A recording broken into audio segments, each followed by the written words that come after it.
This is Your Other Brothers podcast.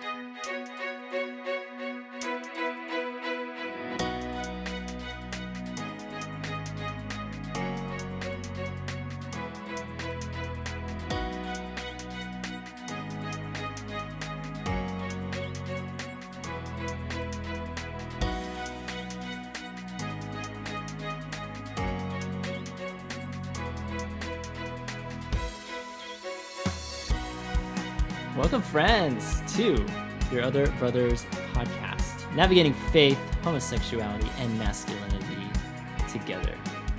I'm your host, Tom, and here with me, reunited at long last, it's my brother, Ryan. Hello. From the city of Oaks. From the city of Oaks, which is Raleigh, in case you're not from We're Raleigh. back in the city of Oaks. It's so good to be back with you, Ryan. Joining us today, returning for yet another episode, is our brother Jacob on the Skype line. What's up, Jacob? Hey guys, it's good to be back. It's very nice to have you, but Jacob, we can't stay on you because we got to keep going. There is, for the first time in a while, we have a fourth brother on the show, you guys. It's Dean. What's up, Dean? Hey guys, how y'all doing? Y'all, we have four. Amazing. We can have Well, foreplay. When we had Matt on here, we had four, but it wasn't. Oh, we like, did. It wasn't We like did. four Yob people. Right. Matt's Yob adjacent. Yob adjacent. Weird Jesus, but he's an honorary member now. That's always forever and true. Mm-hmm. Yeah, what's up, you guys? I'm glad everyone's here tonight. I'm glad we can make this happen.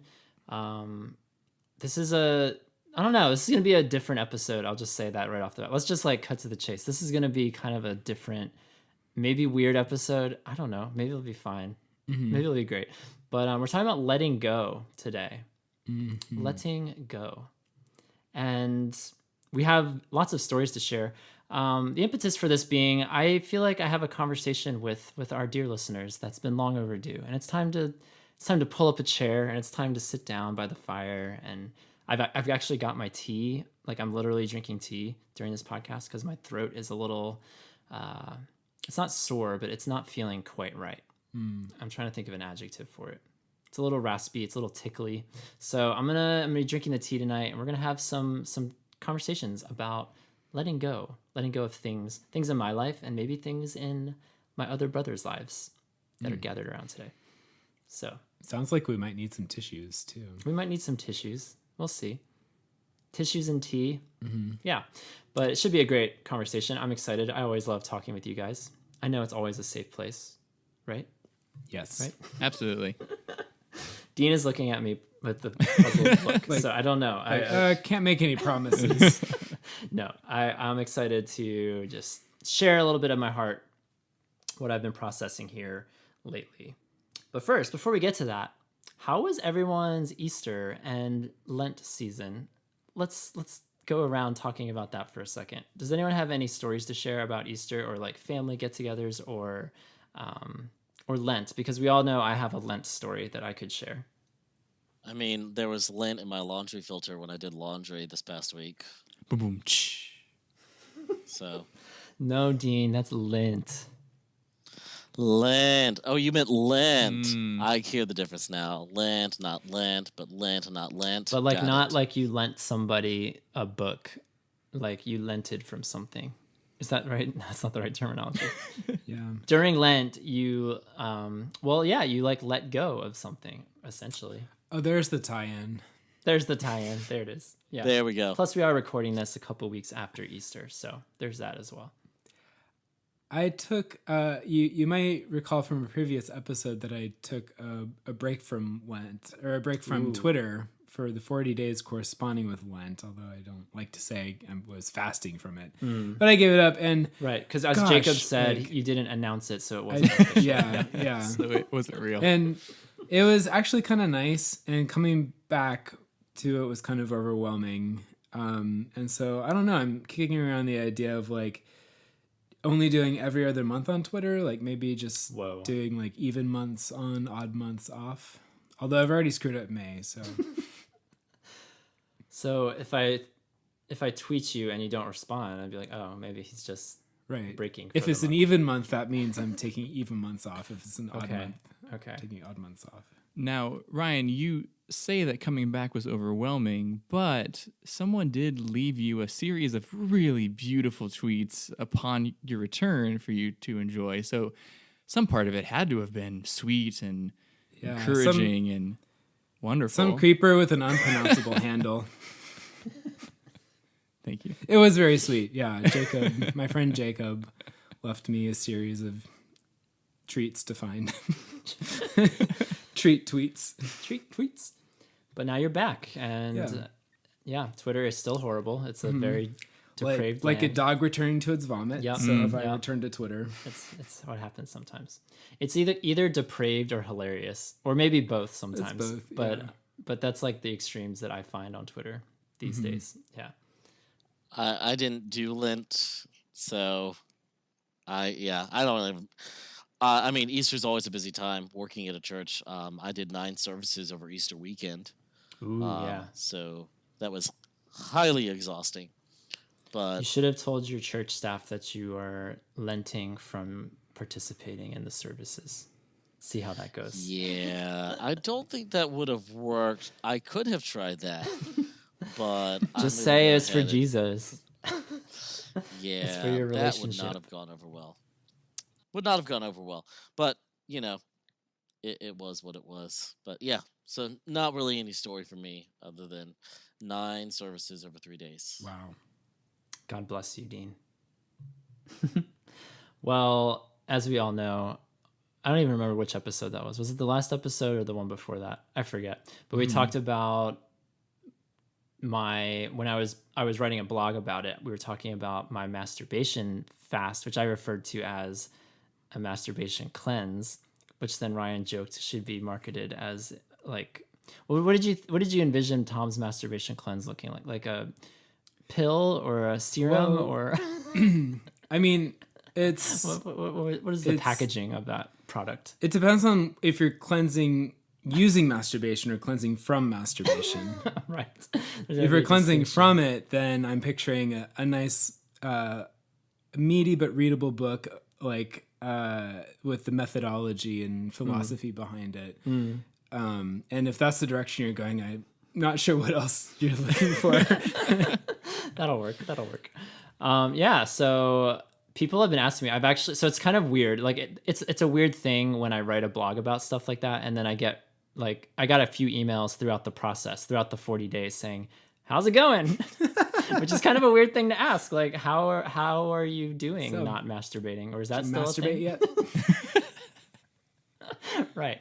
And some from good friends and some from just readers who meant well. I didn't take offense, whatever. I'm not offended anymore. You can ask me whatever you want. You might not get an answer, but and I still haven't written a blog because I still intend to write some kind of like a follow-up or like post Lent blog. Haven't gotten around to that yet, but it went well. I was successful. 40 days and 40 nights. Yeah.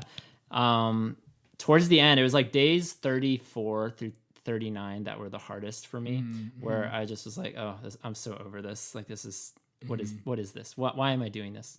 But no, it was a beautiful thing. And I'm sure I'll write about it at some point, hopefully before next Lent.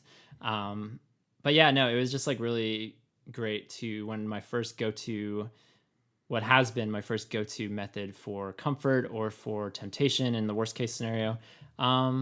Yeah, I don't know. It was like a whole new mindset to tell myself, okay, I'm going to pray instead, or I'm going to change whatever I'm doing. If I'm sitting there doing nothing, I'm going to start reading a book, or I'm going to, start cleaning or do laundry or put things away or whatever. So it was interesting. I have a lot of thoughts on it, but yeah, I was successful. I made it. I reached the promised land. Hooray. So you all can stop emailing me now and asking me about this. But I just wanted to put that out there on the podcast that it's done. It is over. Mm-hmm. Hooray. But you masturbated since then. Oh, yeah. I'm sorry to say. I had to put that out there. I just thought I'd ask the question. We were all wondering. I'm sure nobody else was thinking it. For the record, my thought was, how did it feel? But sure, Ryan's is, I think, more appropriate. I mean, I was gonna wait to ask until after we were done, but you just No, went no, for it, Ryan. Jacob, this is the time. This I is was the going to just place. send a nice quiet text later, like, "Hey, so since then, what's it like? Since then. Well, Easter morning?" I mean, I was imagining the Yabba log, if anything, but there's that too. it's up to you. It's You up know, to Tom. this is where Tom, the editor, gets to figure out, what do the yobbers deserve to hear? Convenient. Or what do the yobbers deserve? Or what does the general public deserve? Where's the overlap? We'll see. We'll figure that out in post. Can you compare it to a volcanic eruption of some sort? Like, was it Mount St. Helens level or? Anyway, that was I'm gonna go. that was our vomit Easter somewhere. Lent roundup. I'm sure everyone feels uplifted right now. That was for you, Jesus. So let's keep this train going. Y'all, I just got fresh out of a monastery today. That sounds like the beginning of a joke. I'm testing out my new stand-up routine. Yeah. That also sounds kind of weird coming out of the previous conversation. Yeah. I did not masturbate at the monastery, let it be known. No, I went to a monastery, a man-astery, if you will, and spent a few days there. This episode will involve lots of layers and dots that get connected, because right now I'm technically homeless. That's the thing. I'll explain shortly. But decided to spend my first couple days of homelessness and wandering in a monastery where I had a personal retreat. I was met by Brother Edward. He met me. He was fantastic. He was lovely. Showed me around the place. I had my own room. I mean, maybe I should just let you guys ask me some questions. Like, just open it up to questions for a couple minutes. Like, what do you have to ask? What are you curious about my monastery experience? Because I was there for 2.5 days. How structured was it? Like, did they tell you, here's different things on your schedule, please show up? Or Yeah. Okay. It was fairly structured, but it was also, I was allowed to do whatever I wanted. So I could either go to everything or go to nothing. It's like, essentially, they loved having me. I was their guest. They were glad that I was there. They wanted me to participate, but it's like completely up to my comfort zone. And for me, so I never grew up in any kind of liturgical, super structured tradition like that. So all of it was foreign to me. When I was experiencing it, it was foreign. But I, as a writer, as somebody that's like constantly craving stories and life experience, like I just felt like I was, like my appetite was being satiated everywhere I went. Every hallway I went down, every activity on the thing. And even like during the free time, just like being able to explore and be set loose and have a key to the monastery. Like, that's so cool. Like I got to just, participate as one. So I got to go to... I was astounded by how many things were on the schedule, because the monks would wake up and have morning prayers at 6 o'clock in the morning. It was all dark out. 6 o'clock in the chapel, and then breakfast, and then another prayer at 7:30. So I went to 2 morning prayers every day. And then before dinner and after dinner, also evening prayers as well. So there were 4 things on the agenda, essentially, that I attended throughout the day. And it was so bizarre and yet so lovely. Like, I don't know. It's lots of chanting, lots of high-pitched singing. And I don't know. It was just, I felt like I was in a storybook. Was it like what you picture when you picture a monastery, like a big stone building with like stained glass? Or was it more like it was made with architecture? monk brick, actually. Monk brick. Yeah. Like the monks from the 1800s who built the building, like made it out of brick. And it was monkey. Like, there was monkey features to it. It was dark. All the hallways were like dimly lit with, these brick, like not like clean brick, like it's like lumpy, like super red brick. Yeah, it was just like super unique, eclectic brick. And the chapel was very chapel-y. Like, I don't know. It was a very beautiful, beautiful building. Were there any opportunities for you to converse with the other monks or the other attendees, or was that not? I wanted to. So the only one I got to really connect with the whole time was Brother Edward, who was the guest master, and so it was his job to tend to my needs. Such a 2. Like, it was clearly written all over this guy that he's a 2. Like, he's just taking care of me and is so glad I'm here. Like, so over the top glad that I'm here. but not over the top fake. Like, no, genuinely, like he was glad to help me and like grab my coffee for breakfast and yeah, just like let me know that he could, if I needed anything, I could text him anytime. I could text this monk anytime. Wow. Monk on demand. Yeah. So that was pretty great. But no, I got to talk with him a little bit and just hear about his story, because he'd been there 15 or 16 years, I think. And it was cool to just like see. You had monks that there was a couple of young monks, like you could clear they were probably early 30s, maybe late 20s possibly. And then you had others that were using walkers. They were so cute, like little monks with walkers going down the hallway to go get food, or they couldn't make it outside for this one part. And so they had to like sit on the porch and like look over down below because they couldn't walk down there. Were they dressed in like monk clothes? Oh yeah. Everyone wearing the black capes. It was like Jedis, dark Jedis or something. I don't know. But I spent, a couple of days there. I feel refreshed and repurposed and ready for, whatever life Ready to record a gives podcast. me. Ready to record a podcast despite my raspy voice. Yeah.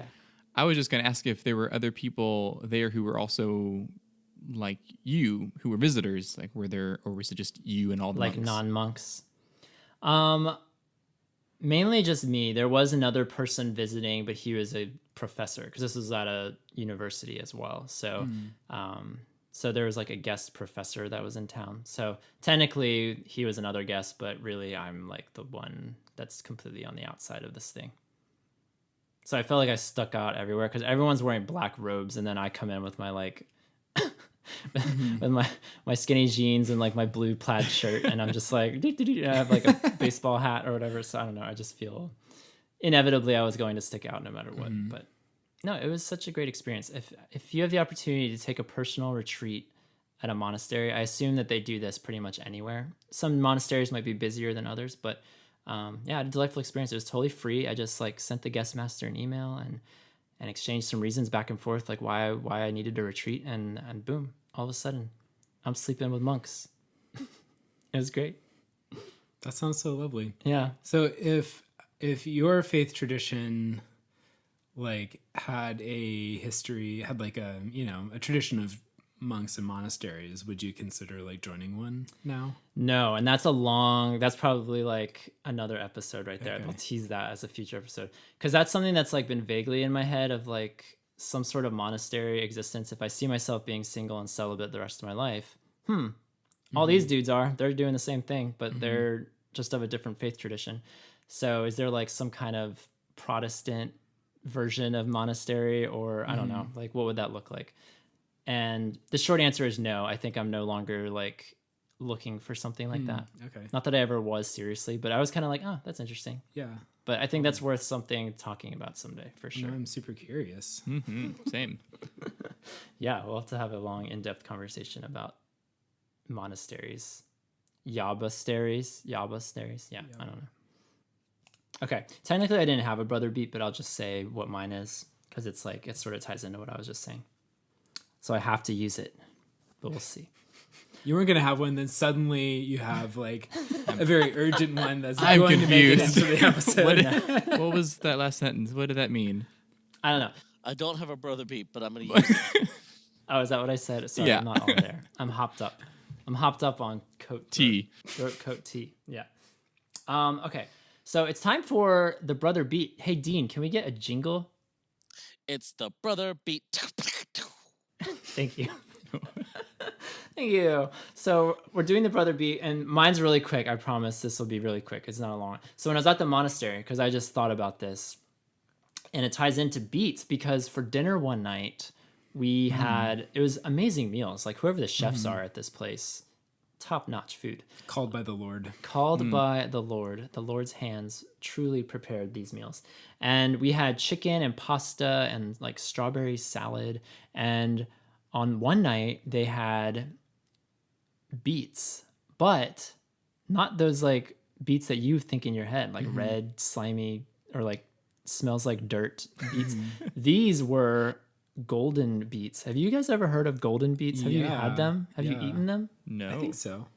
Okay, I was like, half of you know what I'm talking about. It just spoils the fun of all this. Because I like saw it and I was like, wait, what the heck is a golden beet? I have never, it sounds like something out of Willy Wonka or something, a golden beet, and smells and tastes nothing like a regular beet. It's like sweet, is kind of like, I don't know, like a sweet pepper or like a peach or some kind of like combination of fruit and vegetable, but it was like very sweet. It was tasty, and it made me curious, like, what kind of other fruits and vegetables would you want a golden variety of? There Or are like- like golden raisins. Yeah, Which you golden might- raisins, but they taste like regular raisins, don't they? They're a little lighter. They're a I mean, little like lighter in taste, I feel like. But like, so my idea for this, my I hate idea those for this- heavy raisins. they really weigh you down. Really weigh you Yeah. down. But like, what if there were golden blueberries? Wouldn't that be so cool? Ooh. But we still called them blueberries. Gold delicious apples. Yeah, there's golden apples, I guess. Really golden strawberries. Ooh. I like that. Okay, my beat was stupid. Let's move on. Oh, I just needed to share stupid. that golden beets are a thing, and I had no idea. that'll Yeah, it have a just made nice me- home in the YOBBERS. It just made me wonder what. Never mind. I'm done. I'm done trying to sell it. I'm excited about golden beets, and that's all that matters. Let's go to Ryan. Ryan, what's your beat? Your golden beat. Okay, here's my beat, and it's golden. So recently was April 25th. Does anyone know what's special about April 25th? Sure do. Yes, it's the perfect date. It's the perfect date, exactly. And if you don't know what that's from, it's from a movie called Miss Congeniality, and this movie is about a beauty pageant. And then there's a scene where William Shatner's character asks Miss Rhode Island, this is during the interview portion of the pageant, he asks Miss Rhode Island how she would describe her perfect date, and her response is, I would have to say April 25th. It's not too hot, not too cold. All you need is a light All I jacket. need is a light jacket. Yeah, and it's an adorable scene. Love it. So Because you don't see in the background that they're like discussing that this could be the suspect who's like the crazy serial killer who's gonna kill people in this pageant, and she like gives this like adorkable answer. yeah. to the question. Yeah. So my question for you guys is, what's your perfect friend date? Like if you're gonna spend some time with a friend, just enjoying each other's company and presence. I would say would that April be? 17th because that's my birthday. And what better day to spend with friends than on your birthday? Oh, is that what you're talking about? Or were you No, I talking- meant like for real. Answer the question. Oh, okay. I can start. My ideal friend date is any place that you can go that supplies you with Dippin' Dots.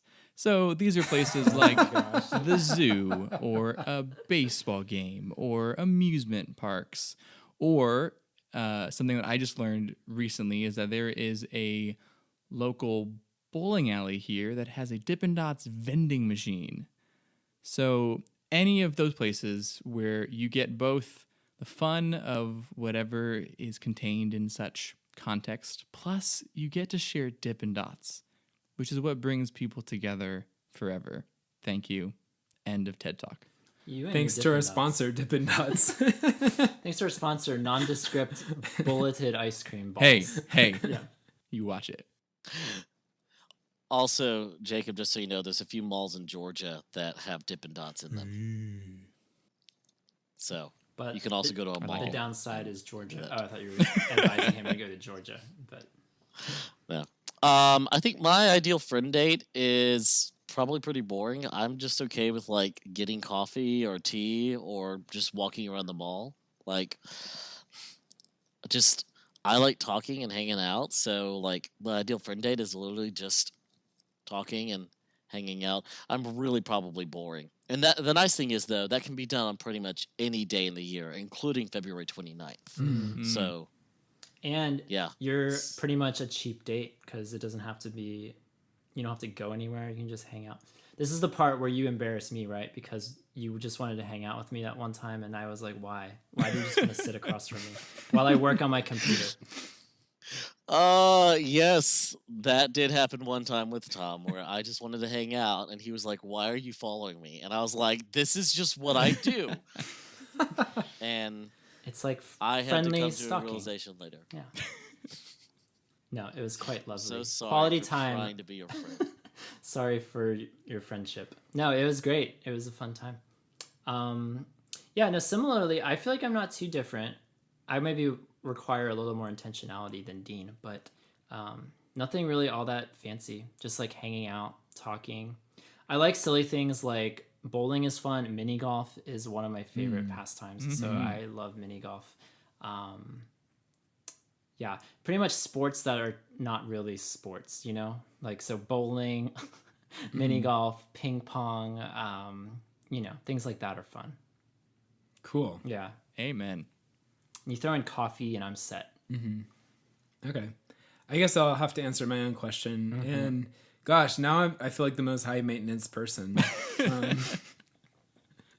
Because I want to go somewhere Fancy kind of restaurant. a little fancy. Like I want to dress up a little bit, go out to a nice restaurant that I wouldn't normally like spend money at, and then go to like, and I don't want that to be super like busy and loud.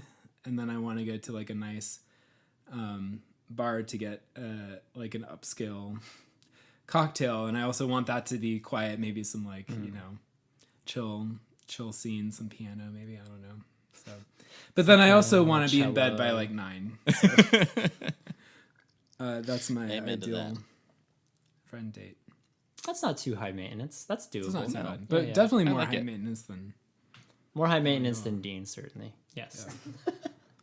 On the other end of the spectrum, but Yeah. that's Hi. we have a lot of diversity here. That was good. If we ever all hang out in the same place, that could be challenging, though. I Ooh, don't know. we'll have to find a nice restaurant with Dippin' Dots Mm. and coffee and mini golf. Mini golf in the back. Yeah. Yes, We can make it work. I would never leave. All right, Jacob, round us out. What is your brother beat? So my beat's a little bit on the controversial side. Here we go. Continuing with the theme of letting go, my beat is proposing we let go of the title Brothers Beat for this lovely segment. It's not the brother's Hey, beat. hey, It's the brother Tom, beat. Tom, is Hot this take. is this your beat or is this my beat? Okay, I think go it's my ahead, beat. Go ahead. While I love this segment wholeheartedly, I think it's excellent. The name and all of the little comments that come out of the name just make everyone uncomfortable. And my own brother Nate would wholeheartedly agree that it's just a bit much. But because I don't like to be someone who just complains about something without offering some alternatives or solutions, I have a list of 4 other options that I have thought of what we could call this. And then I would love to open up the floor to everyone else just to see if you have any ideas or what you think of the ones that I happen to think of. I love Tom's choice of keeping the alliteration. So I was gonna say, I Bear with hope me. all of Oh. these options contain alliteration You or just wait. rhyming or something, some kind of nod or appreciation for the English language. That's Absolutely. all I have to say. option 1 isn't anything fancy or super different, but calling it brother bit. So you give your bit. That one's kind of boring. Option 2 is the manly morsel. The manly morsel. 3 is the nuanced noogie. And 4, last but not least, we have the snappy snippet. So I hope you know that I can make all of those inappropriate very Yeah, easily. let's put And Dean in to fact, the was test. doing so. This I'm is just the saying. Dean No, test. you can. I understand that you can do that with a whole host of things, but it's much less obvious than the brothers are going to start beating now, because that's how this thing is usually introduced. Get your mind out of the gutter, Jacob. Oh wow! Gosh. Wow, that's rich. And tell Like a your donut. brother to get his mind out of the gutter too, for that matter. So the manly morsel that caught my ears. I like it. Like it? Let's. That might be the first one that I would say strike from the record, because then we're gonna be talking about offering each other's morsels, and Oh my gosh. yeah, and Tell us about the other ones. So- Dean or Ryan. Yeah, please. Tell us your thoughts. comments. Let's get some feedback for our brother Okay. Jacob. I like the snappy snippet. Yes. A little, it sounds like a high school newspaper. But A high school girls yeah. newspaper. that's probably the one that would be the hardest to make sound bad. But so like, It would encourage Yeah, people to snappy be snippet. snappy. Is that what that means? Like to keep it brief? the snappy, yeah, brief. You can also make it sassy, like snap, like a Z snap. That's kind of, I was you know. thinking it's more like jazzy, like it's snappy. Like it's, Yeah, I could get behind that one. Brothers bit. I feel like we're gonna have the same thing, because we're gonna be talking about each other's bits. And if someone has too many bits, or if their bits are too big or too long, or something like that. What are I you never even talking thought about that angle. yeah, I didn't either. But now we're there. That's why I'm here. Yeah. Manly morsel, yeah. And then what was the other one? The nuanced noogie.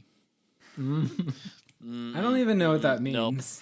Like if you give Like the someone thing that you do when you put your fist on someone's Well, head. yeah, and I'm you- familiar with that, but what are we doing? Like, what are We're we like- doing noogies? Yeah, we are metaphorically noogieing It's like a one it's another. like a verbal noogie. Yeah, we're, exactly. We're but it's bringing so back connotations to when we were bullied in high school and Exactly. middle school. That is But what it's- we're trying to do here. but it's nuanced. A verbal nuanced noogie, but it's noogie. nuanced. So it could be good. I mean, as much as I love a good fisting as any other guy, I don't know about nuanced noogie. Yikes!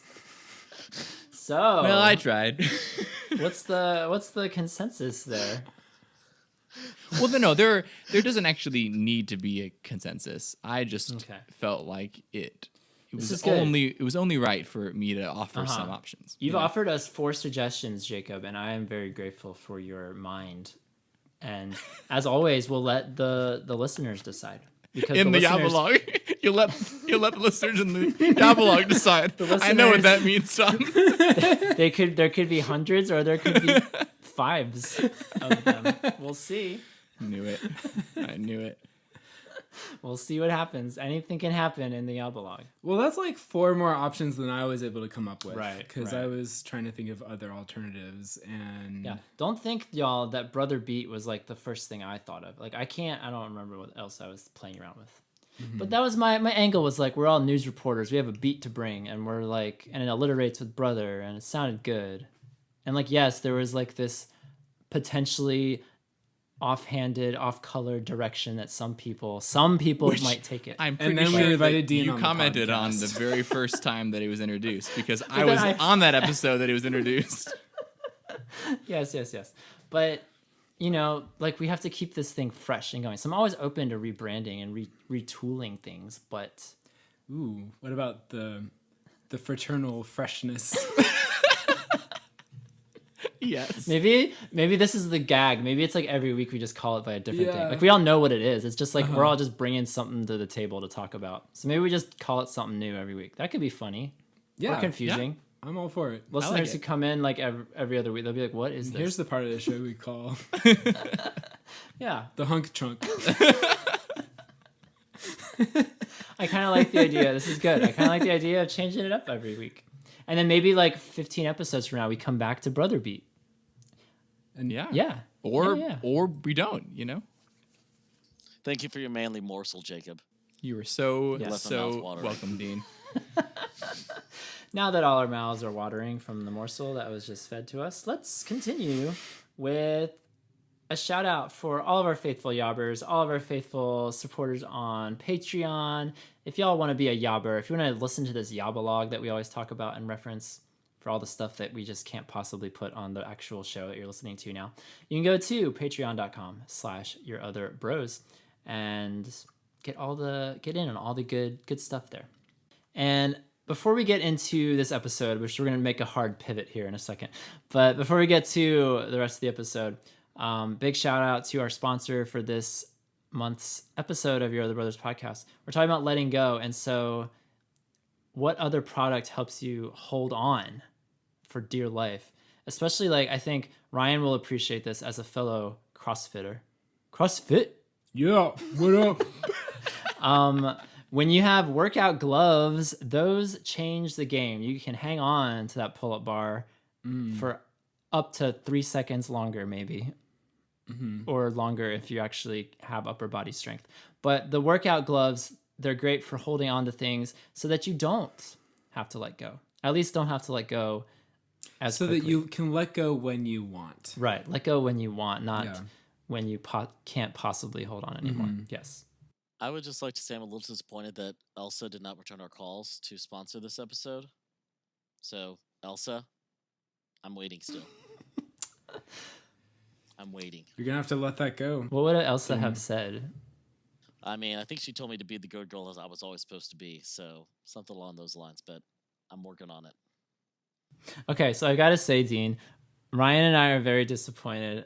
At least I'll just speak for Ryan. I'll speak for Ryan. We're very disappointed that we have yet to hear you sing Let It Go. Throughout this entire podcast, we actually had an over-under of 2 minutes of starting the episode, and it's now 47 minutes into this episode, and not a word of Elsa's Let It Go.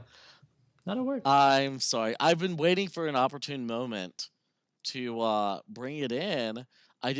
Also, though, it hasn't I haven't felt thought right about yet. this. If you actually sung even those 3 words, would we now like be under Disney's like thumb? Would we be under their iron Disney fist? knows. Would we be? It's fair Disney always use. knows. Or they would sponsor us. One of those No. options. They were good. Anything is fair use if you make little enough money off of it.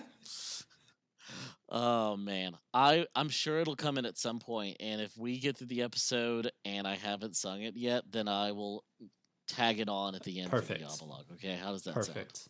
All of our YOBBERS listeners know that you're at least guaranteed that if you don't hear it come out organically. All right, y'all. So we are indeed talking about letting go today.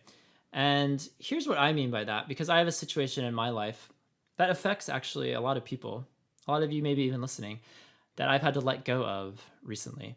And the whole purpose of this conversation is I'm going to be sharing something going on in my life and how that intersects with Yob and with the Yobbers, the Yob community at large.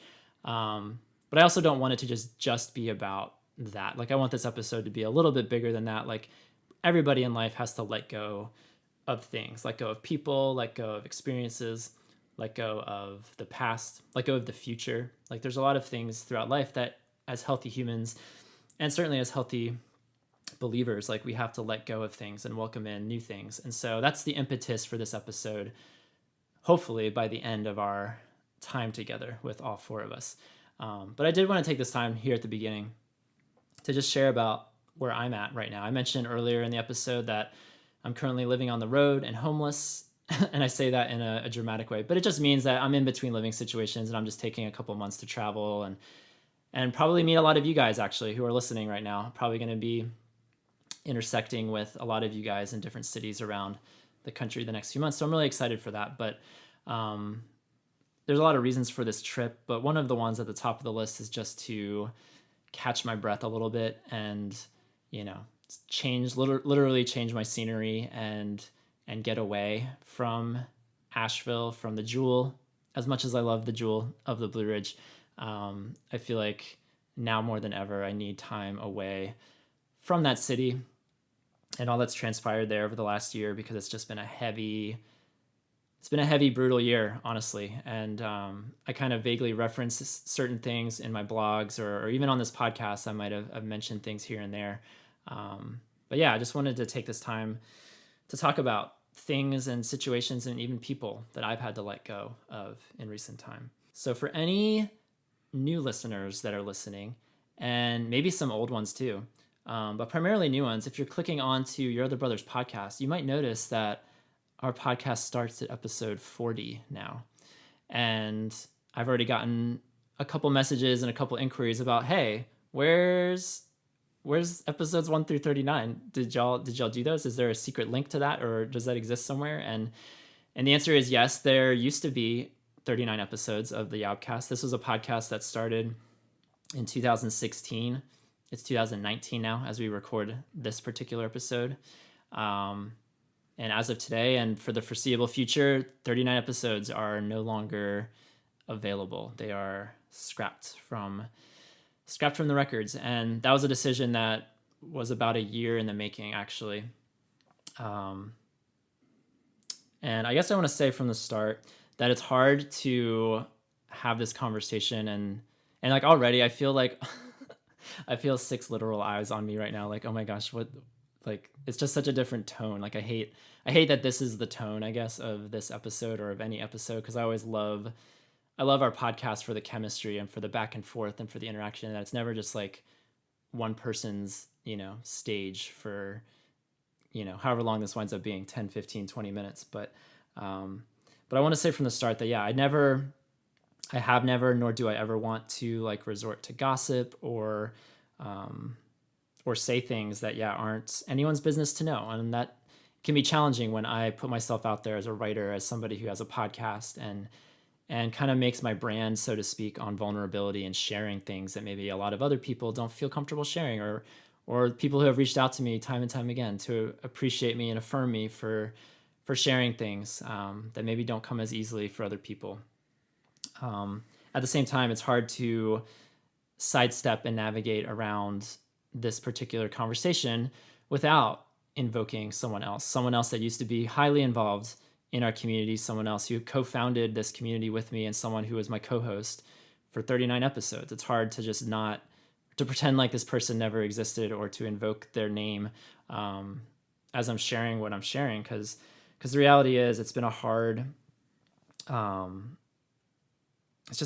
relationship to navigate over the last year. The very last episode we did, episode 39, it was just he and I together, and it was by far the worst episode I've ever had to record. I didn't look forward to it at all. Normally for 30 some episodes, I was so jazzed to always record and like to set up the microphone, and we would like set up these cloths, like a big circus tent, and to have the good acoustics. And it was an event to look forward to every month. And back then we were doing actually 2 episodes a month. And so for twice a month, the YOBcast was such an enjoyable part of my life and my routine, and especially my work with Your Other Brothers. Like I loved it. And those last few episodes, especially that last episode, was just so brutal, and it took so much life out of me, and it felt like those last few episodes, I felt like I had to play up a character that the audience wanted me to hear, because for 39 episodes, for 2 years, we got an email after email after email, and a ton of our supporters reaching out, and oftentimes they would say the same thing with such regularity, was that, oh man, y'all's chemistry is just so good. I feel like I'm sitting at the table with you guys as you guys are talking about all these hard topics, and I just love your chemistry, and your chemistry this and your chemistry that, and that's what I heard for 39 episodes, was that I had this chemistry with this other person. And what was heartbreaking, it was just so difficult in those later episodes, I would say somewhere around episode 34, 35, all the way up to 39, was that chemistry was not real. It was fake. It was forced. It was this like facade that I had to put on to keep this show going, to keep this thing going that people loved so much. And what nobody saw was all of the underlying tension and all of the just difficult things that I was navigating in this relationship with this other person. And I'm going to backtrack a little bit, because I will say from the start, when we started our blog, and in this room, Dean, you were the only one to be there from the start. We picked up Jacob and Ryan along the way, for which I'm super grateful. But Dean was there along with 7 or 8 others. And when we started talking about creating this blog, which didn't have a name at the time, we didn't know it was going to be called Your Other Brothers, and we didn't know what Your Other Brothers was. And like from the start, we were just 10 guys who just wanted to tell our story. And what would that look like? I was a nuts and bolts skeleton structure type person, and my other co-founder and my former co-host, he was the dreamer and the aesthetic and the visual person, and we really were a great team from a business standpoint, of like somebody who could build the skeleton of a thing, and someone who could dress it up in a really visually appealing way and dynamic way. And then people like Dean and so many others contributed their stories to it as well. And And like from the beginning, we didn't know what it was. Like we started out just blogging a couple times a week. Some would blog more than others, and we just started putting this thing together. And it's a whole nother world, because back then there was no podcast and there was no video channel and there was no, I don't even know if we were on social media. We might not have been on social media right away. Certainly didn't have a Patreon and didn't have a Facebook group and didn't have the YOBBERS, who are such an integral part of this whole thing now.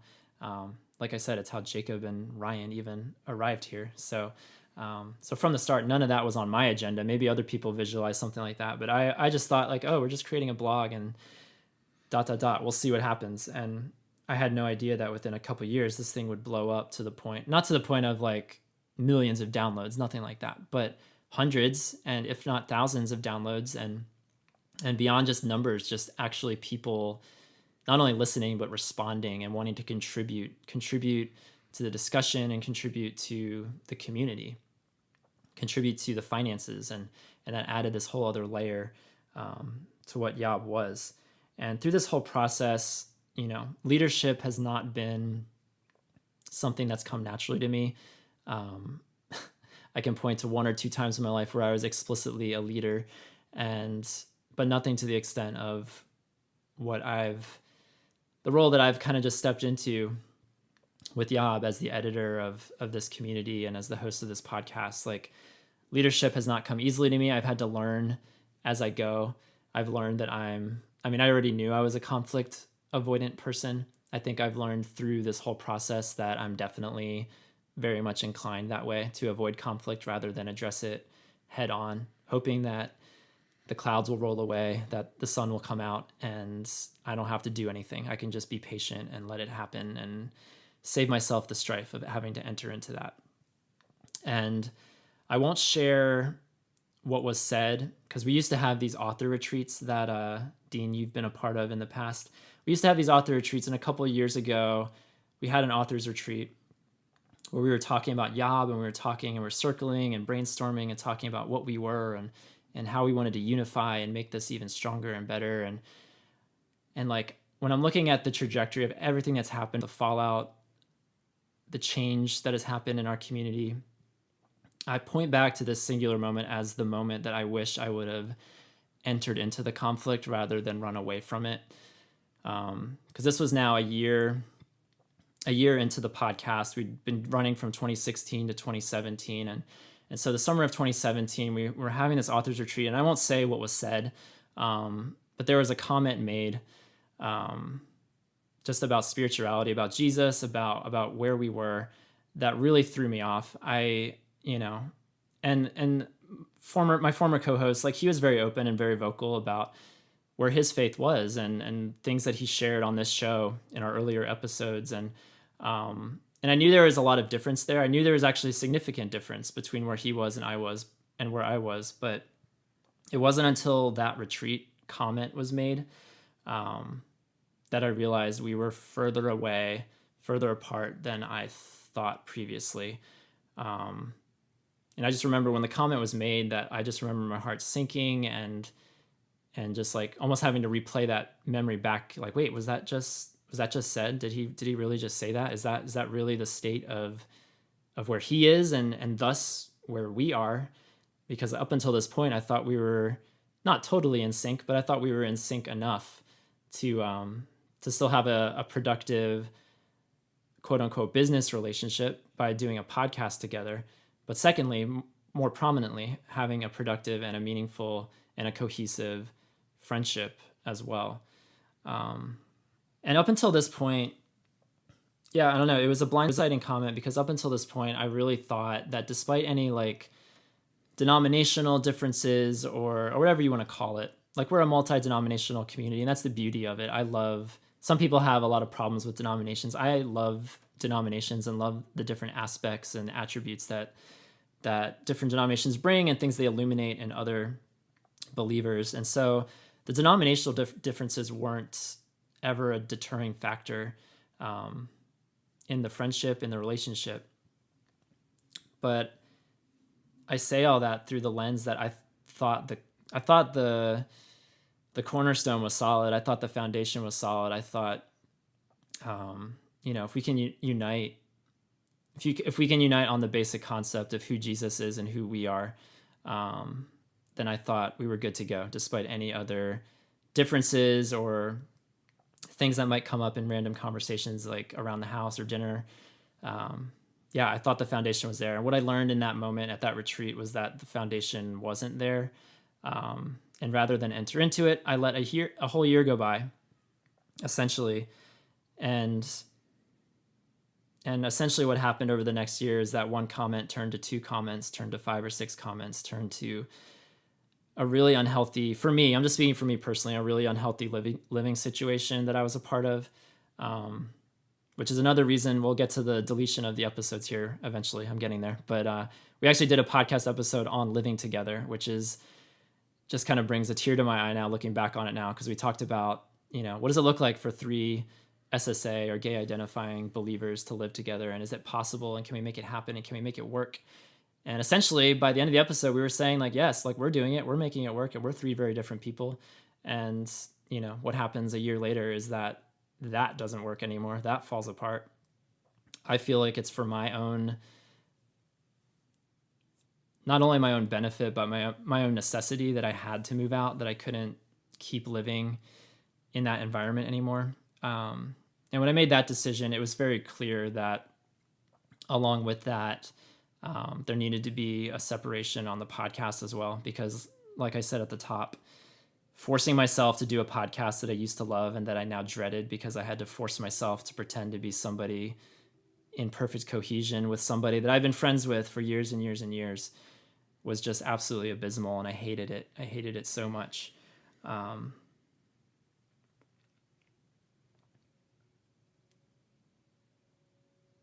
And I tend to be somebody who gives myself a hard time. I'm very hard on myself. I have a low self-esteem and sense of self-worth. And so it's all too easy for me to look back on the last 2 years now, and not point my finger outward, but point my finger inward. Like, why didn't I address this sooner? Why didn't I have the confidence to go to him and share a lot of my concerns rather than stifle them and just kind of let things get worse and worse and worse, hoping that they would get better when all they ever did was get worse month to month. Like, why didn't I do something? And I'm grateful for people who help balance myself out, because I can be very self-critical. And I've had plenty of people, and several of you guys included on this call, who have helped me learn a lot of grace for myself and to realize that, like I was saying earlier, like I didn't know when YOBBERS started, I didn't know what this thing was. We didn't set out to create a thing that was going to be a Facebook group, that was going to be a podcast, that was going to be, a perfectly structured entity that united all of the authors and anyone who came on the podcast. And we didn't have any kind of doctrines or any kind of things that we signed off on or things that we agreed to. We just were like, okay, we're all friends and we're just creating this thing together, and let's just make it. And, there wasn't a lot of thought to that. And I've just had to learn a lot of grace for myself that, yes, I could have communicated things better, but I also, I'd like to think that I was doing the best I could with the limited knowledge I had about how to, essentially we were creating a community out of nothing. We were creating a thing, a place for stories out of nothing where none existed. And so it brings it around to last year when I had a conversation with my former co-host and said, I don't know, I just don't think with where you are now and where I am and the larger scope with where YOB is, it just feels like there's a lot of conflict and a lot of dissonance that doesn't need to be there.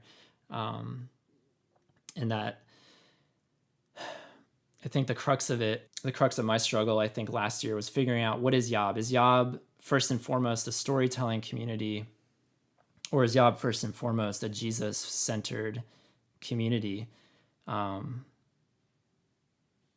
Does Jesus come out of our stories, or do our stories come out of Jesus? And I think for me, I felt like the podcast was a microcosm of YOB at large, that the way I saw the podcast going, which we really danced around Jesus. And I feel like we did that on the blog and in the community in general. We're dancing around the thing that's should be, at least this is from my vantage point, and hopefully lots of others too, but from my vantage point, should be the thing that we're actually talking about the most, and the thing we're not sidestepping, and the thing we're not avoiding, and the thing that we're actually celebrating. the thing that unites more of us than sexuality and more of us than as men even. That was something that in my own heart, in my own conscience, whatever you want to call it, like that was the thing that I couldn't get away from for months and months and months, was that this community needs to be more about Jesus and less about story. And story is great. I love story. I'm a writer. I love the art of story. We're all living stories.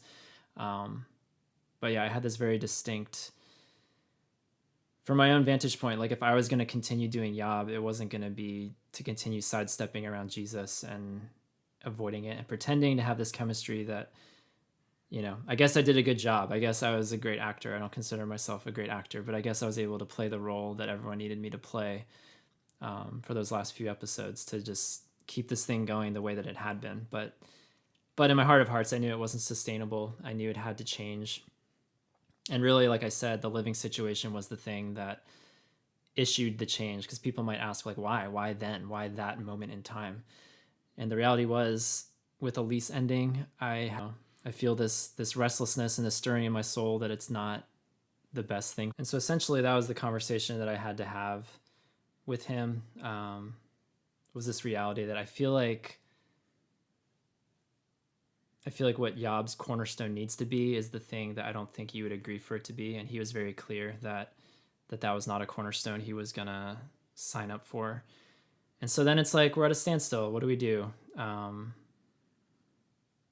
And, you know, there's probably a better way I could have handled it. There's probably, I've owned up and apologized for faults on my end as far as communication goes and how to navigate this. Because I never expected from the start that we would ever reach a point that there would be any kind of schism, any kind of rift, any kind of division. By virtue of the longevity of this relationship of years and years and years, like it really wasn't a thought in my mind that any differences have already been fleshed out in other contexts, living together in multiple states. And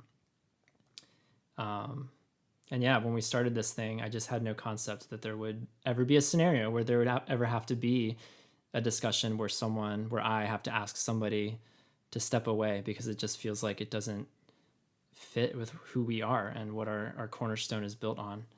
And that's ultimately what it came down to. And to his credit, he was extremely gracious and extremely cooperative. And I've said this to all of our authors on our site, like I take no ownership. Yob takes no ownership of people's blogs.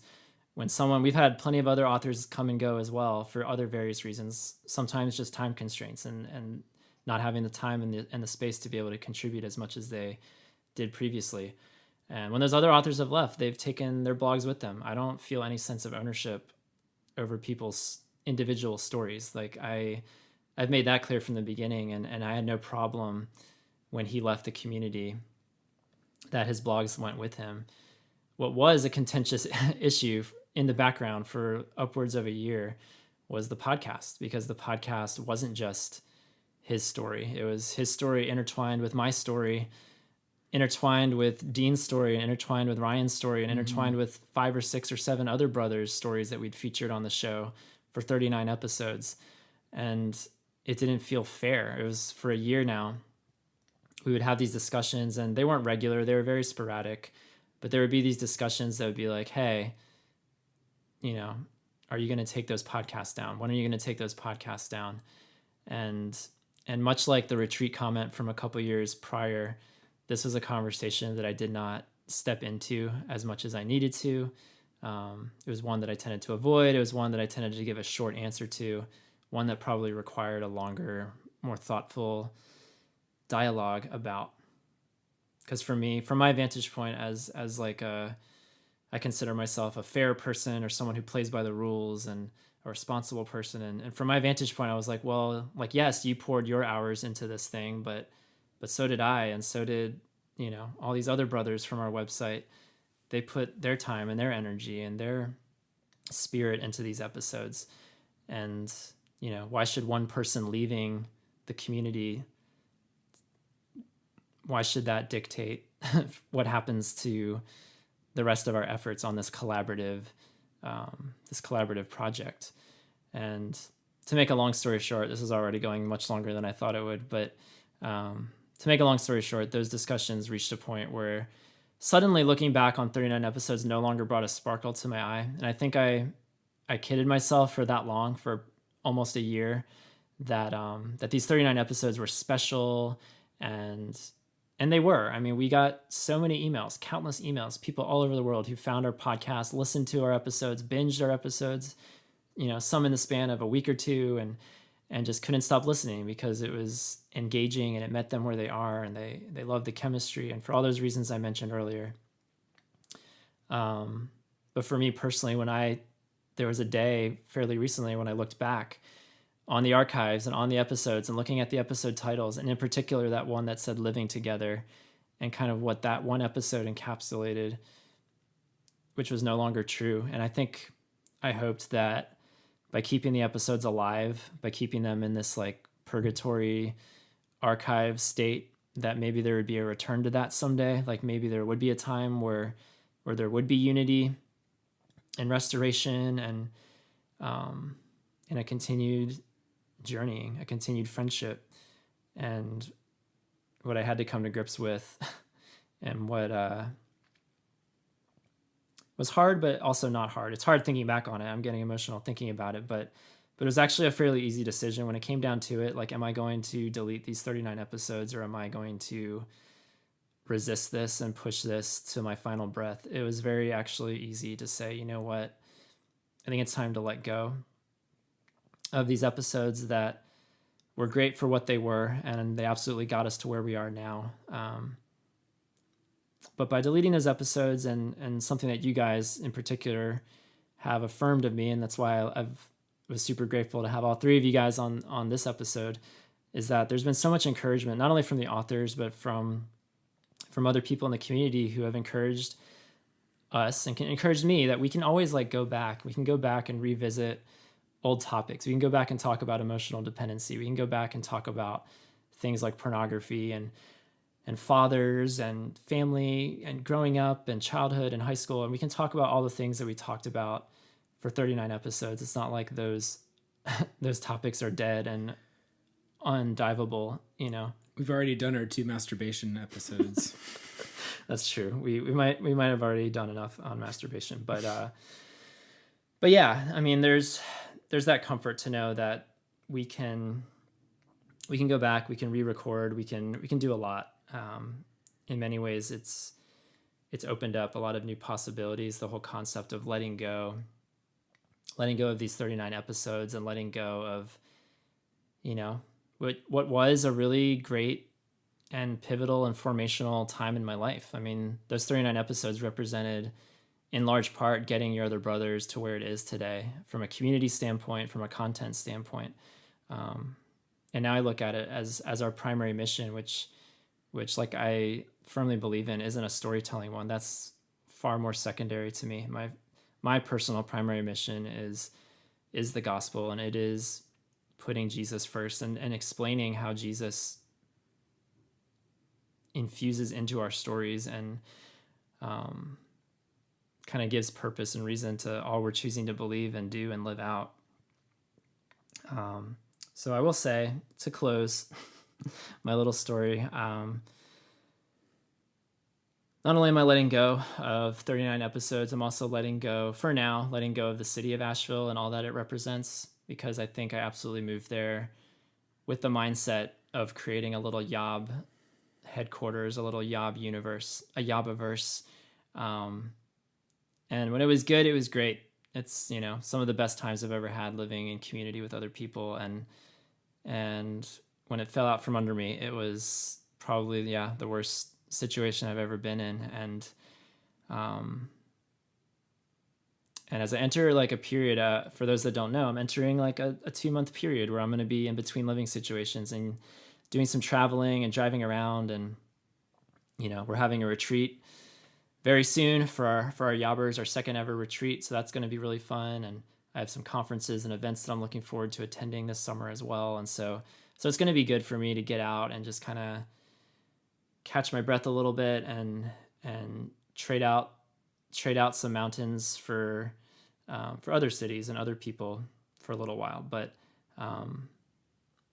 it remains to be seen where my life is going. It's kind of the adventure of continuing to do a podcast and and to put my story out there in blog form. And if I ever write any other books, the story is constantly changing, and pages are being written, and who knows where I'm wandering, because it's highly possible, if not likely, that I return to the Jewel of the Blue Ridge with, not any kind of mission or expectation or hope that it becomes a YOBBERS, but that I feel like I've learned through this letting go of this particular friendship and letting go of these 39 episodes, it's allowing me to grab hold of and step out into the church at large, which has always been just an absolutely terrifying prospect for me.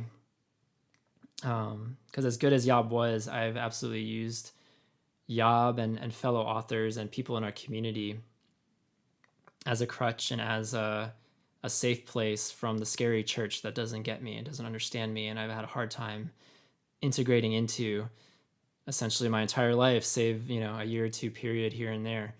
And so I feel this like weird hybrid form of optimism and terror that I'm now set free to actually step into the church and not use Yob as a crutch, and not use a living situation as a crutch, forcing myself to interact with the church and go to groups and meet with my pastor and do things that maybe don't come as naturally and spark a lot of anxiety inside of me.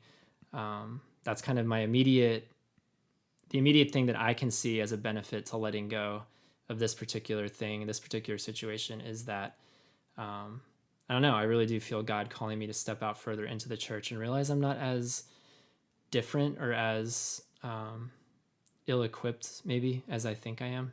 And so that's been a journey that's been slowly happening over the last year of living on my own and moving out and forcing myself to interact already. So I think, whether I move back to Asheville or if I do move somewhere else, I think that's absolutely something that I feel God calling me to do, to keep Yob going, to keep the podcast going, and to keep doing, this work, this ministry that I feel called to do, but also not neglecting the things that are right around me, the things that are in my city, the things that are right down the road, and things that I feel like I've been needing to step out into for years now and just simply haven't. So that's my letting go story. And I just appreciate all the support over the last year, our YOBBERS, our supporters, and our friends. They're some of the greatest people I've ever had the pleasure of interacting with. And so I appreciate all of that support through all of us. Some of this you may have been aware of, and some of this you might not be aware of. And regardless, people have just been really great, and I've appreciated it. And I'm glad that Yob is something that has meant so much to so many. I've realized long ago that this is no longer about me. It's no longer about Dean. It's no longer about Jacob or Ryan. It's no longer about the brothers that are, providing the content, whether it's blogs or podcasts. But this thing has grown to the point that it's mattered to dozens, if not hundreds, if not thousands of people. And that's incredibly humbling, and I don't know, it's definitely not of my doing. I see God's hand in it from the beginning, even when we didn't know what we were doing at the beginning. But especially to where we are today, I see God's hand all over it, and I feel the love. So thank you all. And I think it would be good to jump in here and sort of reiterate a clarification that you offered toward the beginning, which is that we're telling this story because we're getting questions about what happened to these episodes and what happened to these blog posts. We're not telling this story because Tom can't process anything unless he has an audience and a microphone. We're not telling the story as retaliation to this person because we feel hurt. We are committed to, we're resolved to letting go graciously and having to have the last word is not really part of that. But we are, telling the story and explaining all this because we feel that in order to, those of us who are sort of in this leadership position in the Yob community, we do need to be transparent about things, about things that happen. and this is part of that. And you know, as we talked about, how are we going to address this? We really did latch onto this idea of talking about letting go. And I think that that's a really healthy thing to talk about. That's a really healthy lens to look at this situation through, because it does focus us on, you know, how we can move forward. You know, what's next? What are we letting go of so we can, you know, what are we going to hold on to next now that we're letting go? Yeah, and I debated for a while. When I knew I was going to be deleting the episodes, I debated actually editing the remaining episodes and just pretending like episodes 1 through 39 didn't exist, just renumbering our episodes, episode 1, episode 2, episode 3. You know, and from a logistical standpoint, that became problematic because then we reference other episodes and we number the episodes audibly on the episodes, and it felt like all these unnecessary hoops to jump through to pretend like 39 episodes and 2 years of history didn't exist, and just to pretend and erase. And it felt like another, I don't know, it just felt like another example of running away from conflict rather than just acknowledging reality that yes, there were episodes 1 through 39 and they were pretty great. Most of them were pretty great. Some better than others. And now they don't exist. And that's part of the story. And it's not the one I like. It's not the one I preferred. It's definitely not the one I expected would happen, but it is the story. And, you know, this is episode 49, and we're not going to renumber the episodes, and we're not going to, you know, act like the first 39 didn't exist. But for future reference, I will point people to this episode if they're unaware and they don't know what the story was. Like, this is part of the story. And I pray and I still hope for reconciliation and redemption and all the things that I, in my bones, believe. I really do believe with all my heart. And it's been tested more than it ever has through this whole ordeal. But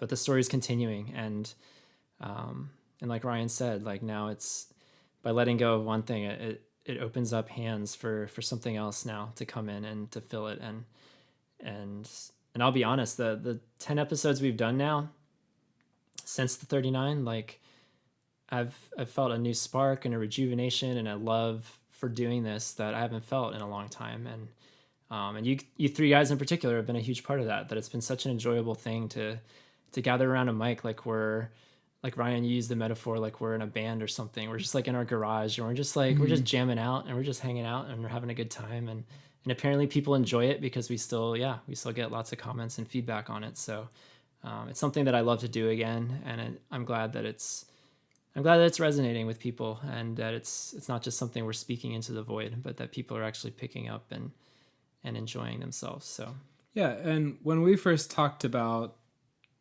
getting rid of, like, letting go of these episodes, the first thing I thought about was, you know, I remember listening to these episodes and being on some of them, and one thing we all kept saying was, this is just the beginning of our discussion on emotional dependency or pornography or whatever. And we always talked about circling back to these topics. And, you know, now we're a little older, a little wiser, and we just have, you know, some new things to say. And I think it'll be good to kind of hit some of these things again and bring some fresh perspective into it. So I'm excited about that. yeah, totally. One of the things that came to mind when you were talking is that I think you kind of commented about how even though we are at a place and at a time where those things do have to be let go, that it wasn't a waste, that hundreds, if not thousands of people who heard those episodes and read that content were encouraged and helped. And even just to think of it from a super personal point of view, like if those didn't exist, I wouldn't be here. And so just to keep that in mind in this process, I think is really important and really meaningful to know that they were there for that time for for a reason, and that it wasn't wasted. And then also, I just wanted to add a big thank you to Tom for the courage that it takes to be vulnerable about such hard and difficult things. That I think that it shows a lot of integrity and a lot of character in the things that have been endured through this process, and to be able to see it even as we're talking about it here without any anger or bitterness or vengeance in our hearts. Like, yes, it is hard, and I can't imagine like the kind of pain that this has caused, but at the same time, like, it is such a testament to the work of the Spirit to feel the kind of attitude that has been had throughout this, and as we move forward to the future with hope and a vision and a kind of unity, that's a huge blessing. Yeah, and I will say, because I'm sure there's probably people listening, if this hasn't already been made clear, I'll make it clear now. Like, Yob isn't done, like the podcast isn't done. We're still going, and like I said, like I feel a renewed, a recharged energy to keep doing this show. And it was a show that we used to do once a month, and then we bumped it up to twice a month because it was getting so well received, and we had the ability and the resources to do that. And then with the rift that occurred last year, just to put it bluntly, the resources and the time weren't there anymore. I had to scale it back to once a month, and for the near future, it's going to remain a monthly podcast. But I don't know. I'm open to all kinds of reconfigurations of the content that we put out on Your Other Brothers, from our blog to our podcast to our video channel. Like the concept of now 39 episodes and topics to revisit and dive back into or dive deeper into, it kind of makes it appealing to do more podcasts, to do, whether it's going back to twice a month again, or doing less blogs or less videos or something. Like, I'm toying around lots of ideas. That's kind of another motivation for being on the road for the next couple of months, is that I don't want to overcommit. I want to commit just what I'm able to commit with my time and energy, and then recognizing that this isn't a one-man show, that I still need a lot of help. And thankfully I've got brothers who are willing to help me out. And that's been so supportive and so amazing, because where Yob stands today, I feel better than I ever have. I feel like there's a unity in place that I've never felt before. I feel like there's a leadership team in place that I certainly haven't been a part of before, that I feel strongly about. And there's all kinds of reasons for hope and optimism. There's no guarantee that Yob is going to be around until the end of days. Like, I'm not putting out an insane expectation that Yob is going to be around 1,000 years from now. But, for the foreseeable future, this is something that I feel personally led into and called to do. And I'm just grateful that there are other guys doing it, because without other brothers, this would just be the Tom show. And this has never been the Tom show. This has always been a collaborative effort. And so I feel a lot of hope for the future. Yob feels stronger than I can ever remember it feeling. Tom and you and I have talked a little bit about this. And I remember it was last month. We sat down and had a long conversation about what this would look like and everything. And yeah, I feel a little bit with Tom, because I was there at the beginning. I've been there with this group when we were still not even sure what it was going to look like. And I think back, and there's some days that I miss. There was a time where I feel like I lost that spark of joy, of the excitement about what was ahead. And there's some blogs that chronicle, when I almost left because I forgot what it was about. And then I got back to what it was about, and it was about Christ. And that brought joy to me again. And I was finding that, and I felt that rift as well that Tom talked about, of realizing, wait a second, it seems like I have a different focus now than some of the group. And I just remember deciding to live with that tension and pushing into it and just saying, if nothing else, then this will be my part of the blog. This will be part of my story, is over representing what I believe Jesus should be in there.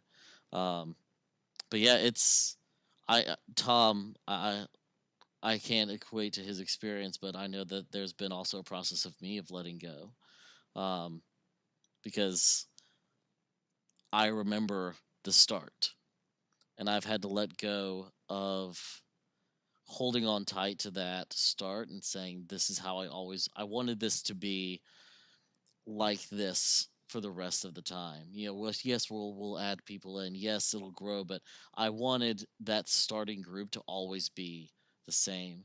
And there's been an aspect of letting go as people's lives have gone in different directions, and just acknowledging that it's okay to let go. It's okay to have people's lives change. That's not a bad thing. That's not them commenting on my value or me commenting on theirs. It's simply a part of life, and letting go is something that I'll have to keep doing over and over again, anywhere in my life, whether it's here with the other brothers, at my own work, in my church, in my city, even my family. There will still always be a process of letting go from time to time with different areas of my life. And so for this one, it's something that I've had to let go as well, which is holding on to that starting group and still missing that core group that started everything off. And I feel you, Dean, on what you were saying about, like, I don't know. I've had to wake up to a lot of life's hard, cold realities because that very first retreat we had, the 10 of us together, it was so special and surreal and magical. It felt like, I can only speak for myself, but for me, like, that was the community I've been looking for my entire life. Like, I wanted other men to walk life with, and all of a sudden here were 9 of them in one cabin, and it was beautiful. And the fact that we actually were able to create something out of that. We put something on the internet and created this thing that kind of kept getting bigger and bigger and bigger, and there's such a beauty to that. And but yet the part of the story is that people leave, but then new people come in, and it's awkward and it's strange sometimes, but it's also, everyone who's come in has been really awesome. I mean, the 2 people that have come in that are on this podcast have been really great. I can't imagine your other brothers without either of their contributions now. And so I feel like God it really has been this supernatural thing, because if people just left, your other brothers could have easily stopped a year ago, 2 years ago, 3 years ago. But I feel like God has constantly refilled the well, and it's been just like a really beautiful thing to see happen, to, like, maybe I've had to take a little effort and a little initiative having conversations with people in our community about contributing, or just seeing where their hearts or where their minds are at. But for the most part, I mean, it's just kind of happened on its own. Like, it has been such an organic process for people to enter the fold, and it, like, keeps giving me hope again for the foreseeable future. It keeps giving me hope that that Yob has some legs to stand on. And again, it's my firm belief that it's because we're rooting everything. We're rooting our identity, and we're rooting even our stories and who Jesus is and who he is in our lives. And that's, I'll keep doing Yob as long as I feel like that's the mission and that's the purpose. And if there are other guys who agree and want to contribute to the process, then awesome. And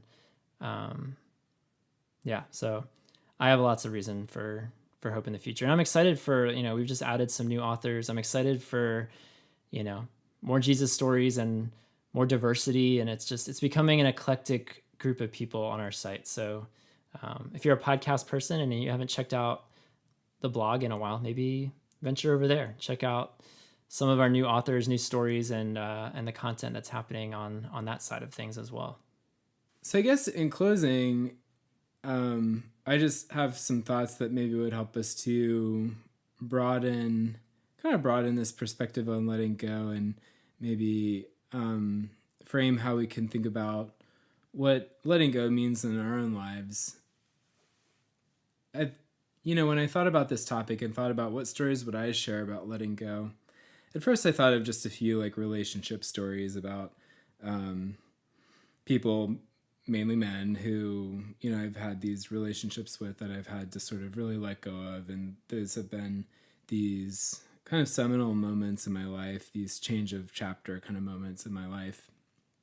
And I would guess that a lot of, like you guys and a lot of listeners have similar stories. But then as I thought about it more, I just thought about how, like, all these other stories of letting go, like when you go from like high school to college, or when you graduate from college and enter like the adult world, or, if you just go straight from like high school to a career or whatever, there's that kind of letting go where you're leaving friends, you might be leaving your hometown. There's letting go with your hopes and expectations for all sorts of different things. And recently I've been trying to clean out my house and getting rid of a lot of different things. And that's its own kind of letting go, where I have all of these, all these possessions that are just kind of like holding me back, really. And letting go of them is hard, but it's good and frees me up for more life looking forward. And yeah, the more I thought about it, the more I just thought about how so much of just being a person, being a human, is letting go. And thinking about my experiences of letting go of all these different things, it led me to this realization that letting go is this really actually deeply spiritual thing, whether you're letting go of like a spatula from your kitchen, or whether you're letting go of clothes or books, or whether you're letting go of friends or a living situation or a city.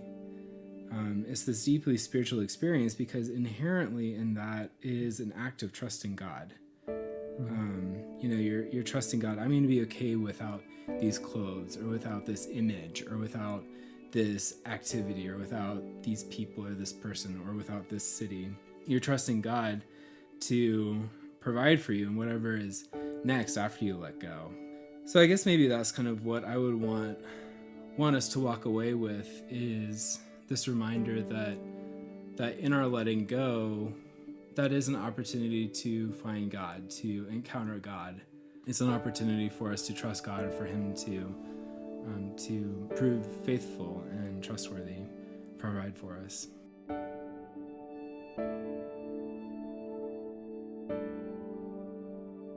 One year ago, I realized I needed to let go. Let go of a ministry partnership, let go of a housing partnership. And little did I know then that these one or two things of letting go would start a ripple effect, a long chain reaction, a long journey of letting go of other things, other idols in my life.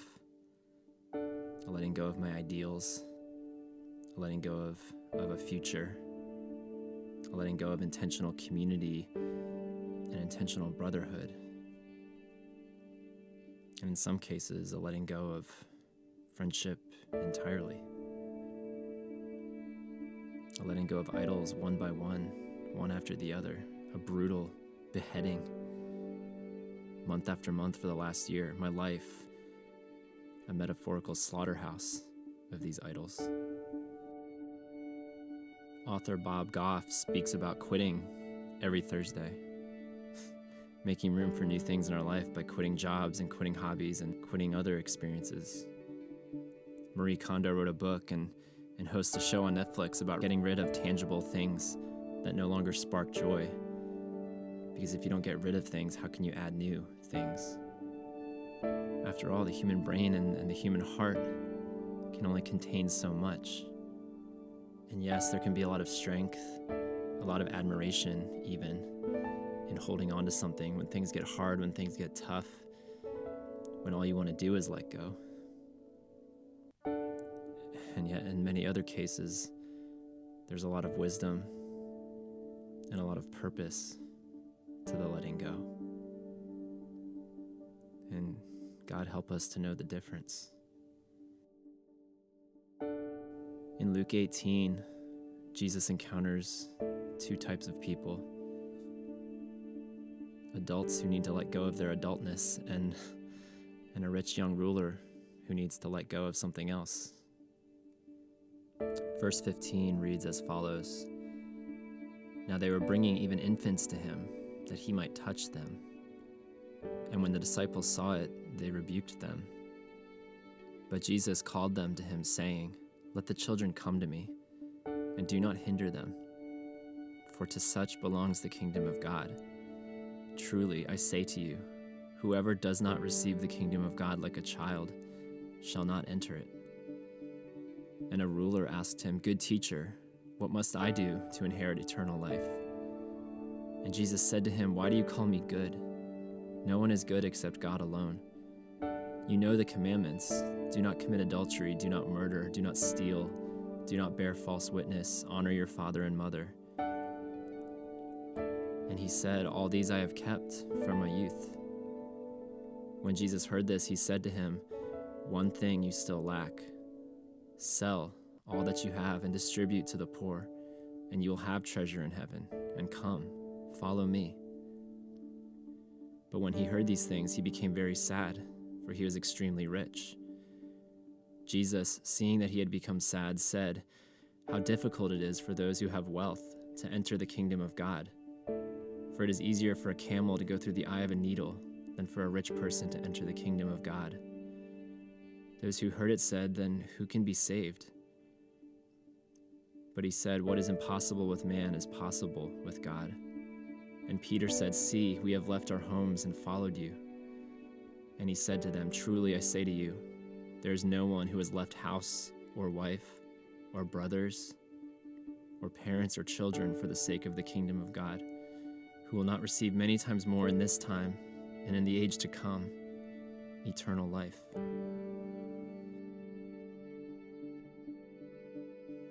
And so, my brothers, may we learn this difficult, often awful, but absolutely necessary practice of letting go again and again, of laying down that which beckons more of our gaze than Christ, be it pride or riches or sex, be it family or friends or brothers. May our entire stories flow from Jesus as we not leave him to occupy just a single chapter. May he guide our every page, our every word, our every action. Let us take a fearless inventory of our attentions and fixations, and let us take courage to burn every page he does not occupy. May we all become like little children in adoration of our Father, learning his ways, following his steps. And may we truly leave it all behind to follow him. His ways and his steps that are good, that are best.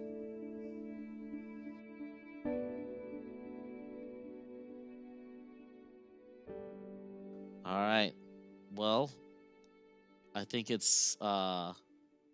we've done a pretty good job today of talking about letting go. You know, rising like the break of dawn, because the perfect girl is gone. So There it is. Yeah. Disney, please don't sue us. We mean no harm. We really don't have any money. We have no money. Nothing to That give. could be from any song. That's So, true. Yeah. There's no Could be from any copyright song. on lyrics, is there? There's, I don't know. There probably is. But anyway, thank you guys, each of you, for being here on this podcast. I am so grateful to each one of you, not only for what you offer to the podcast and to Yob, but just, the encouragement, the support, and input that you've provided in my life. I'm really grateful for each of you. And from now on, let it be known, if you're curious about where episodes 1 through 39 went, I'll just refer you to episode 49, Letting Go. Mm-hmm. And if you have anything to say, I can't imagine, whoever you are listening, that you have any questions or any comments or anything to say. But should you have those things to say, you can go over to our episode 49 post at yourotherbrothers.com/podcast. And yeah, feel free to comment over there. We love reading a vast majority of the things that people leave us, I would say. I can't say everything because that's lying. We're all and I about don't wanna honesty lie. here. But a vast majority of the comments we get on our website are fantastic. So thank you for everyone who does that. Also, a special thanks to our sponsor, Workout Gloves. I was able to do weighted pull-ups for the first time last Friday thanks to Workout Gloves. Oh, I thought you were going to spoil the fact that you've been hanging from a pull-up bar this entire episode. Look at that. Thanks to Workout Gloves. Those workout gloves are strong. Yeah, and our partner sponsor, Chalk. Yes, a lot of chalk. Chalk and workout gloves will keep you on there. So yeah, thank you everybody for listening. It's kind of an awkward segue to end the episode on, but that's what we do here. We do awkward segues, and it's a great time. Oh my gosh, that could be the new name for Brother Beat. Awkward segue. The awkward segue. What is your awkward segue? It's kinda nice. There's no alliteration there, but I like the concept of what you like got it. there. Yeah, let's keep workshopping this thing. You got it. The Awkbach. We know Jacob's gonna be working. I on think it. if it's Oh, I thought of those in all of 20 minutes. So Jacob, forget just writing. wait till I have multiple Yeah, days. Jacob, forget ever writing another blog post. Just work on what are we going to Just call work the on Brother Beat. what Put we're all gonna your call time that. into that. Yep. Yeah. Just so there's everyone for every. just that every if we call it episode. the awkward segue, I don't think it has to be alliterative. Like, it's awkward. Right. All right, my brothers, we got to bounce. We got to You get gotta out bounce. of The brother bounce is here. next. Ooh, brother bounce. Jacob, jot that down. For all your brothers, this is it. We got to get out of here. For all your other brothers, this is Tom, This is Ryan. This is Jacob. This is Dean. Hugs and kisses. reminding you that you are not alone. Even the sparrow finds a home. Bye. See you next time, everybody. Bye. Bye. Sorry. Jacob, you do that. You delay. Such a drama I just wanted queen. to make sure that mine was special. Thanks for listening to Your Other Brothers podcast. Navigate more with us at yourotherbrothers.com and comment on this episode at yourotherbrothers.com/podcast. Subscribe to our show to never miss an episode. And if you enjoy what we do, consider rating and reviewing us on iTunes. You can follow us on Facebook, Twitter, and Instagram at Your Other Bros. If you'd like to further support our storytelling effort, consider becoming a YOBBER. YOBBERS pledge monthly and receive perks like calls with authors and other supporters, access to a secret Facebook group, and additional podcast content. Visit patreon.com/yourotherbros for more information. Don't miss our monthly bonus podcast on Patreon, the YOBBERlog, featuring responses to previous podcasts, content not featured in public episodes, calls from listeners, and more. Ask us a question or tell us a story by leaving us a message at 706-389-8009. If you're new to the show, we'd love to hear from you. You can email us at podcast@yourotherbrothers.com. You can also write us at Your Other Brothers, P.O. Box 843, Asheville, North Carolina 28802. Until we journey next time, we're glad you're with us.